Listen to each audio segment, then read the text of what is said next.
I did this routine, I think, over 100 times back home. Hey everyone, Jack Simpson here, the 2025 World Barista Champion.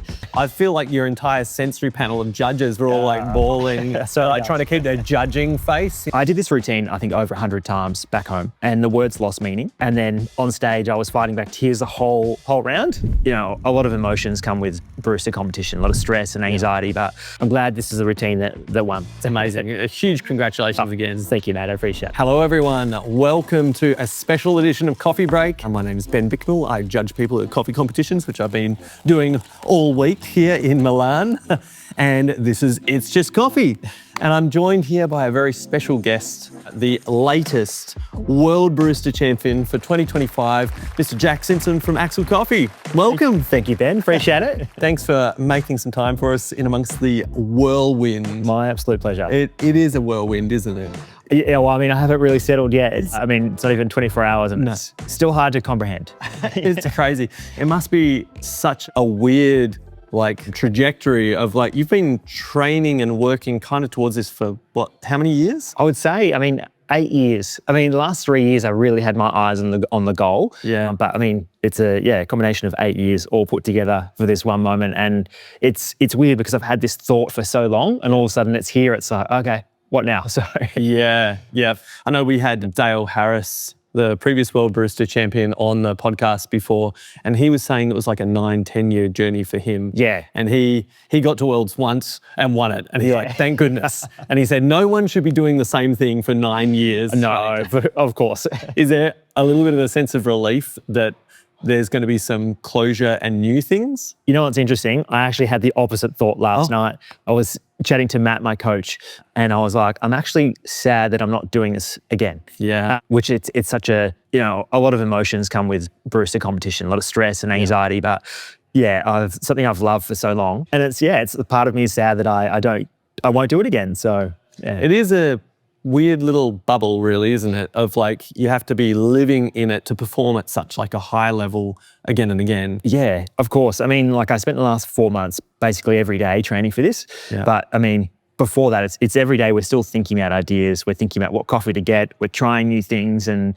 our brain sparks in different directions. And yeah, it's sort of finding these ideas of what we want to present on stage. So yeah, it's all consuming. Do you think that there were particular things that you noticed throughout this journey over the years where there were real clicking points where you went, I've unlocked and released that next level of I know how to approach competition? Yes, for sure. And I think the biggest click for me was, obviously being part of the Axil team has been a huge part of my success. But the competition journey with Anthony, we both had competed for several years before that. And we didn't really collaborate as much. Well, of course, we helped each other. But when Anthony competed, all four of us, me, Matt, Dave, and Anthony, were all together as a team. And really, I thought that was sort of the secret recipe for us. And from there, it's we're all working together with the same goal. And I think having that team behind me, I think is just a massive part of that success. Yeah, you've got to have that support, I think, to move to this level, because it's also about your mindset and ability of focus, isn't it? 100%. And it's it's such a complex thing. There's 15 minutes on stage, but you're talking about hours and hours and hours of work that goes into it, and starts all the way at origin, and it's just endless. And you've obviously got behind the camera here your amazing partner who has no doubt been on this journey with you. What message of support do you have for the partners and competitors out there? Well, funny that I actually supported Gabby when she competed in Canada. So she won the Eastern State Championship, one and done. So she's very successful. But she has some empathy for the journey. Definitely, but too much suffering. It's almost harder sometimes, I think, because you don't have as much control over the outcome and what's going to happen. And I think people supporting these baristas, it's a stressful journey, and they're doing their best to help someone. So I know how it feels. So well done for everyone helping barista competitors. Shout out, much love to the supporters. Obviously people can go and watch the live recording of your 3 rounds of competition. Sure, yeah. It's insane, day after day. And so they'll be able to see all of the details live online. Yes. For folks, as a quick snapshot, each time we know that you create a concept that you want to bring to the stage. Yeah. We can see how emotional this one was for you. I think there was not a dry eye anywhere in the venue who was watching. But can you tell everyone a little bit about just what was the concept or the ideas that you wanted to bring to? Yeah, well, I was talking about responsibility. And that all started when I visited Jonathan Gascara and his whole family in Barista in Colombia, where I realized that what I do on stage is having an impact, whether it's positive or negative. And in this instance, I noticed a few things that, I speak about bioreactors in the routine, but, Jonathan bought these new processing tanks and was to impress me, and he got them to arrive before I got there. And that literally shook me that someone was trying to impress me. And I realized that, what I'm doing is having an impact. So I just needed to make sure with my message this year that it was a positive one, and that, and for all baristas, we have that responsibility to make sure we are sending the right message back to producers, because without these people, the industry doesn't exist, these competitions don't exist. And the amount of hard work, and it's a life journey for them, right? Yep. So and their livelihoods. Of course. And it's generations, right? Yep. Jonathan's dad was getting some instructions from it never stops. Still goes.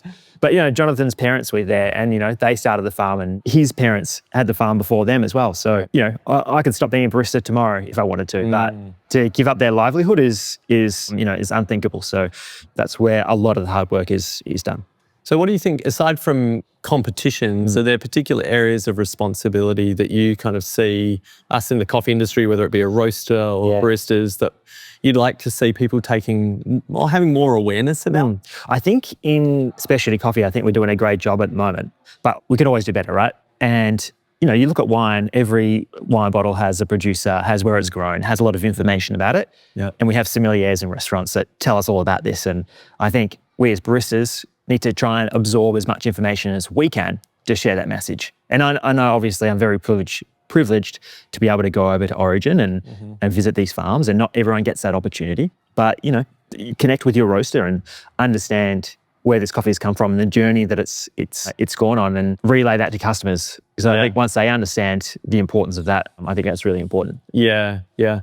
And I think the interesting thing with this is that, obviously any barista, any roaster, there's this huge supply chain and many hands and jobs and livelihoods behind it. Yeah. It's kind of taking the responsibility of capturing as much of that value, I think, for the rest of the chain as possible. Yeah. Because, we can have a coffee in a cafe in the morning and not even think twice about it. Exactly. But like you said, there's a value in this product, and, that farmer could have gone through hardships. There could have been weather events that have had a huge impact on that farm. If the barista doesn't tell us, how would we find that out? Yeah. So I think that last link in the chain is super important to convey that message. And I think, for me, one of the big areas of responsibility is being ready to engage with people who already tell you they're interested. Yes. Right? As a sensory judge up on the world stage. Yes. We are basically the most engaged customers a barista will ever have. We are there and ready for everything. Yep. But there's so often, I find that even in Australia sometimes, I walk into a cafe, and I'm like, oh, what have you got on? I'm saying, I'm interested. Yes. Tell me more. 100%. And the delivery just falls short. They're like, I think it's a Colombian coffee. Yeah. Maybe it's from Kenya. And then let me check the single origin. And then they just drop it out there. And I think even everyday baristas, be on the lookout for people who are willing to, open up and engage, because you can it's a moment that you can actually create value for that whole supply chain. Yes, 100%. And I think, if we're talking about Australia and Melbourne, I think, we've got a lot of really awesome coffee roasters that are super passionate about this stuff. So even if you don't work at a roastery and you're working in a cafe, I think connecting with the people that are sourcing this coffee, I think they're always going to be happy to help and share some information that they can give you to share with customers as well. Yeah. What do you reckon some of the top 3 things that have really helped you achieve this amazing kind of victory in the past couple of days? For sure. So I think, like we spoke about before, was the team. Yep. The whole team at the Axil Coffee Roasters. It is such a team thing. It's funny, right? Because you've got one individual on stage and then my name's on the board, but I've got Matt Crowley, who's my coach and roaster, and he helps me write routines, and it spends countless hours with me. Dave as well, he's spending hours and hours, he's running Axil, but he still has time to help and coach me as well. My partner Gabby, who's behind the camera, she's spending so much time with me and watching countless run-throughs. Yeah. Yeah, even like everyone that's working in Axil, the baristas who come and watch routines, and I had someone in the office write my diaries as well, like, help me make them, help me with print them and stick them in and stuff. So it was a huge amount of support from those guys. Second, I think, is the coffee producers, and connecting with, Jamison and Jonathan, huge part of my success because they're two of the best producers in the world. And if I didn't have those coffees, I wouldn't be able to score as high as I did. Awesome. And yeah, it's one of those things. I can't produce coffee, and I'm relying on these people to do that. And without their product, this is not possible. And that's such an integral part of the routine. A third part, I guess, is just hard work, right? Like, it's tough. Every time I get into a competition season, it's every day, it's every night, weekends, and I give up every other part of my life to do as good as I can on stage. And thanks for Gabby for supporting me and letting me do that, because it's a lot. And I think that's what it takes. You have to sort of fully commit to it. And also I'm representing all these people behind me. So I want to do them proud, and I want to do a good job. Yeah. No, it's great. I mean, I think a lot of competitors and baristas are going to be obviously looking up to you, and no pressure, man. But I mean, these are some great messages, I think, that you're kind of getting out there about, the role of the barista and kind of the role of all of us in specialty coffee. And to have that up on the world stage is a pretty amazing message. Yeah, and I think it's a young industry, right? Like, wine's been around forever, and coffee has been around for a long time, but specialty coffee, I think it's still emerging, and there's still room to keep improving. Yeah, and it's obviously there's been it's a crazy time in the coffee industry, right? C price going up and down, and it's not just difficult for roasters and consumers, but also coffee producers. Prices going up because there's less coffee available. So it's not like producers have all this coffee to sell at its high price. So there's that to think about as well. So it's an amazing industry, and I'm so glad to be a part of it. And I think we all supporting each other to lift the industry up is what we're about. Yeah. Let's take a short break and go live to our field reporter, Ollie, who is here from Condesa Collab to give us an update on all of the movements in the coffee market this week. Hey guys, it's Wednesday, the 22nd of October. Hope you've been enjoying all things Milan as part of host event. And yeah, for me, this week, I can report that we've tested and moved above the 400 cent mark. Today, we find the market at 413.55. The two main drivers for this remain weather in Brazil and continual drop of the ICE stocks at a global level. Starting with weather, the Brazil did get good rains, but they didn't persist beyond the weekend.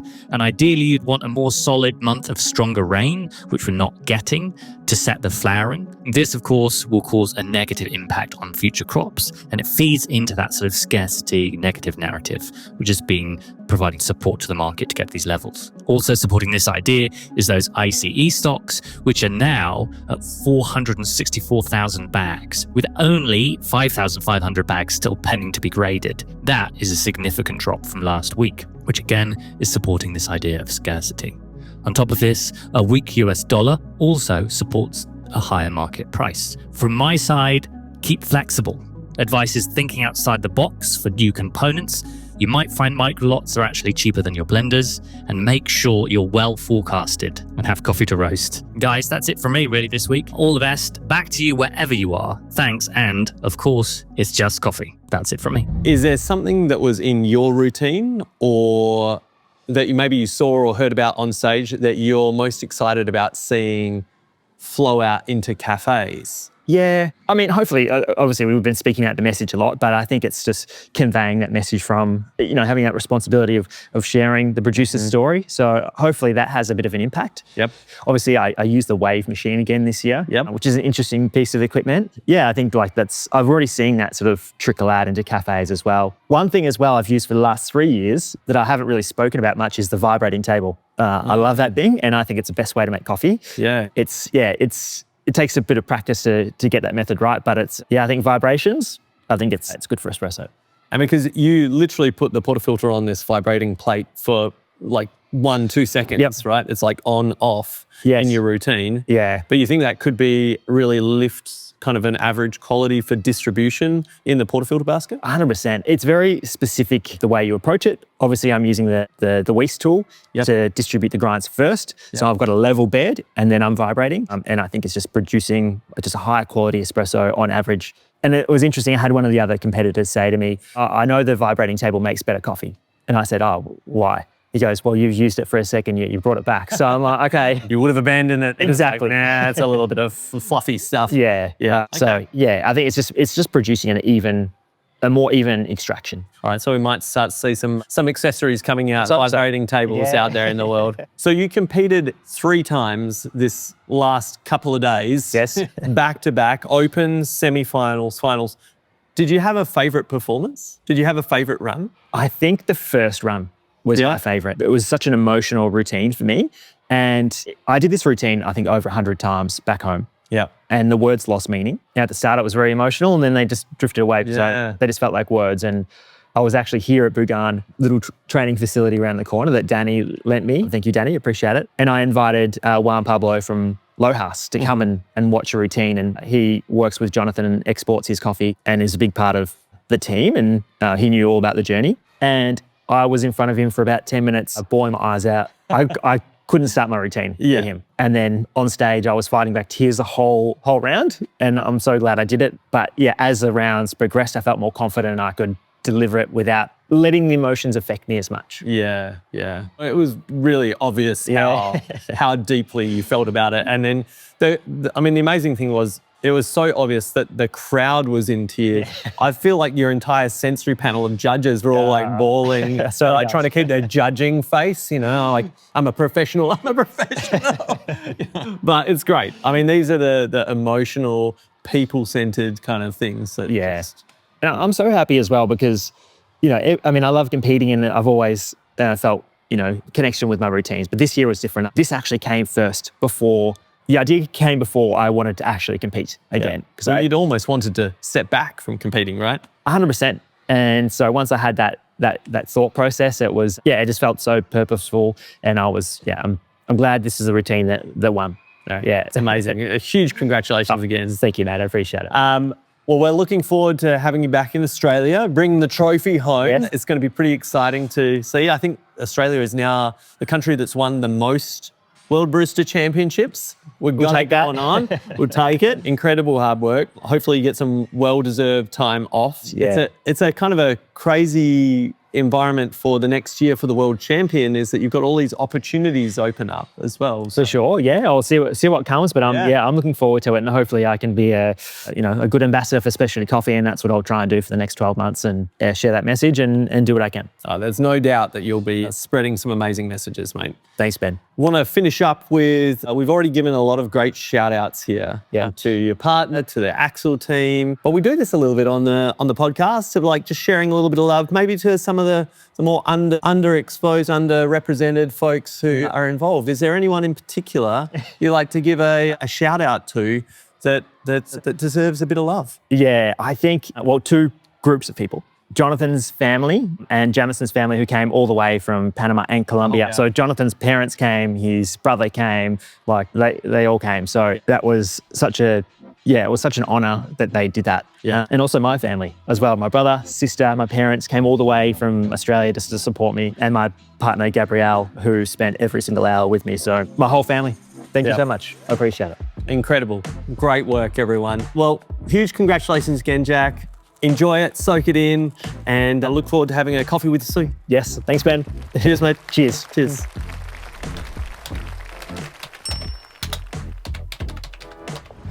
Don't go anywhere. We're going to have a quick word from one of our sponsors, Apex Lab. Elevate your coffee experience with Apex Lab mineral concentrates.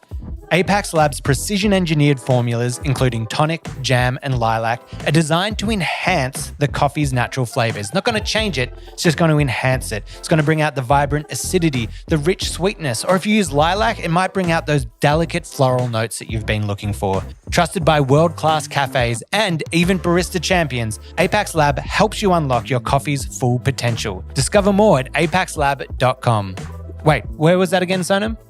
The internet. Oh, okay. Thought I was going to say the website. Thanks. Today's episode is brought to you by our amazing sponsors at Eco Barista. The reason I sound like this is because they got massages at our stand at Mice, and so I'm getting a massage while recording this message for you. They're the best sponsor of the pod that we could have had. They have the best eco products. This probably sounds really pornographic, but it's not. I'm just getting a massage. They have the best eco-friendly coffee products. They got coffee bags that you can design yourself. They got cups, they got iced coffee cups. They got everything you need. So make sure to support them because they support us. Head to ecobarista.com.au and get 15% off your first purchase when you sign up. Oh, mama, that's good.